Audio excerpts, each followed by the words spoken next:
Welcome to the Envertech System Installation video series. In the series, we're going to give you tips for installing the Envertech system. In this video, we will take EVT 720-bit as an example and explain its installation steps. You can refer to the user manual if you need more information, and it's also suitable for other hand-in-hand EVT models. Please note that only those who have been properly trained or who demonstrate relevant skills can install and maintain this microinverter under instructions.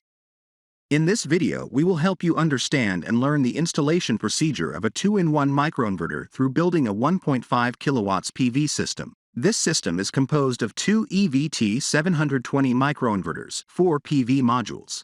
They work together to convert direct current into alternating current and feed the power to the public grid. Each microinverter works independently, and the working conditions of each panel can be checked and regulated on the monitoring platform through if you installed the Envertech monitoring device EVB300.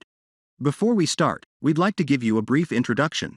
Where EVT 720 microinverter, its output power is up to 720 W. It can connect up to 2 panels, each with an independent MPPT that enables module-level data monitoring. It is integrated with reactive power control and is compliant with various standards. Furthermore, this model features the PLCC communication solution that ensures stable communication in various environments. Now, let's take a look at the tools that we are going to use.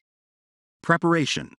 Begin the installation by taking your Envertech microinverters and other equipment up to the roof, including end cap, AC extension cable, optional, electrical tools, and screwdriver. An Envertech microinverter installation is layout dependent. It's important to pre-plan the layout. You may choose to sketch out the installation with microinverter locations, grounding, and other installation points before you reach the job site. Installation. Step 1. Mount microinverters onto the rack. Use a tape measure to mark out the installation points. Mount all microinverters under modules at the installation points and avoid rain and sun with the trademark facing downward. Step 2.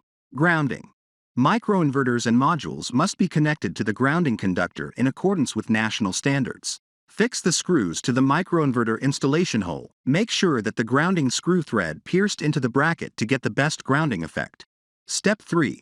Connect microinverter AC cables serially. Connect the AC connectors on both sides of microinverters in a hand-in-hand way. Step 4. Fasten AC cables. Fasten AC cables and grounding cables to the rack with cable ties. Step 5. Seal the unused connector of AC cable. Insert the end cap directly into the connector on the unused end and check if it is inserted in place. It is necessary to install the end cup on the last EVT. Step 6.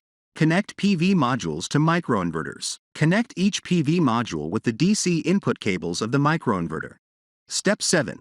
Connect AC cable to the air switch. If the AC line length of the microinverter itself is not enough, use the AC extension cable to connect the microinverter with the air switch. Next, connect the distribution box to the local grid to complete the microinverter installation. Don't forget to go through the checklist to see whether the installation is complete. Step 8. Switch on the PV system. Ensure all connection is completed and then turn on the air switch. Within a few seconds, you should see flashing lights on each microinverter. That means the modules are producing power.